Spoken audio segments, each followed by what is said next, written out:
చూడండి, ఒక శుభవార్తను తీసుకుని వచ్చే ఉదయకాల సమయంలో. శుభవార్త అంటే ఏంటి? బ్రతికిన్న ఇక్కడ చూడండి, శరీరంతో ఉన్న మనందరికీ ఒక ఇల్లు ఉంటే శుభవార్త, ఒక కారు ఉంటే శుభవార్త, ఒక స్టేటస్ ఉంటే శుభవార్త, అన్ని కలిగి ఉంటే ఒక శుభవార్త. కానీ చనిపోయిన తర్వాత ఒక జీవితం ఉందండి. దానికి శుభవార్తను చెప్పడానికి మేమందరం ఒక్కొక్కరు ఒక ప్రాంతం నుంచి మీ మధ్యలోకి రావడం జరిగింది. ప్రేమైన వాళ్ళరా, ఆ శుభవార్త ఏంటంటే, ఇక్కడ బ్రతికి ఉంటే మహా 70, అతిగా శక్తి బలం ఉంటే 80, అంతకు మించి ఎవరు బ్రతికినా అది వ్యర్థమైన బ్రతికింది. కానీ చూడండి, యుగ యుగములు కూడా ప్రాణం పోయిన తర్వాత నీ ఆత్మకి చావు లేదు. కానీ ఆ విషయం నీకు తెలుసా? అది ఎవరికి తెలియదండి. ప్రాణం పోయిన తర్వాత బ్రతికేంటి?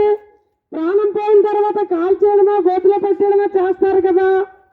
ప్రాణం పోయిన తర్వాత జీవితం ఏంటి? ఇది శుభవార్త ఏంటి అని చాలా మందికి ఆశ్చర్యం కలిగించవచ్చు ఈ విషయాన్ని. కానీ చనిపోయిన తర్వాత నీకు జీవితం ఉంది ప్రియమైన వాళ్ళరా. ఆ జీవితాన్ని చెప్పడానికి మేమందరం మీ మధ్యలోకి రావడానికి ఎంతో సంతోషిస్తున్నాము. ఎవరైనా ఎదిరిస్తే ఆనందపడతారు. కానీ దేవుడు నిన్ను ప్రేమించి తన ప్రాణాన్ని ఇచ్చాడు. ఆ ప్రాణాన్ని చూడండి, మన జీవితాల్లోనూ మనం చేసిన అనేక పాపములకి పాప పరిహారార్థము ఆయన వెల చెల్లించాడండి.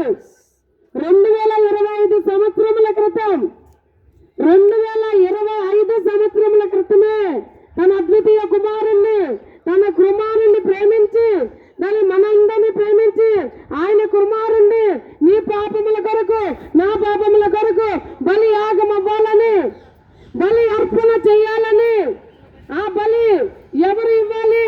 ఆ రక్తము ఎవరిది? ఎవరు చిందిస్తే పాప పరిహారార్థము కలుగుతుంది అన్నది ప్రశ్న. పాపము లేని పరిశుద్ధుల రక్తము ద్వారా పాపానికి పరిహారార్థము జరుగుతుంది ప్రేమైన వాళ్ళరా. కోళ్ళ రక్తము మేక రక్తమా ఇస్తే పాపాలు పోతాయని బలి ఇస్తాం మనం. కానీ కాదు, మన పాపానికి పరిహారార్థము కలగాలి అంటే పాపము లేని పరిశుద్ధుడు దేవాతి దేవుడు మాత్రమే శరీరధారి అయ్యి శరీరాన్ని ధరించుకొని నీ కష్టాలు ఆయన పడి, నీ బాధలు ఆయన పడి, నీ శ్రమలు ఆయన పడి, నీ పాపాలు ఆయన మోసి లిమ్కా రికార్డ్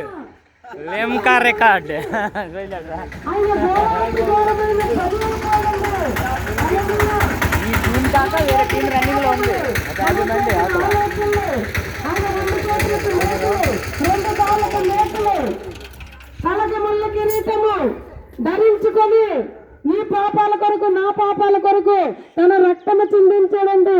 పాపము లేని పరిశుద్ధుడు, పాపము లేని పరిశుద్ధుడు రక్తము 7 తరాల నుంచి మన మీద ఉన్న శాపాలు పాపాలు అన్ని విడుదల కావాలని, స్వతంత్రులుగా చెయ్యాలని ఆయన రక్తము శిలువ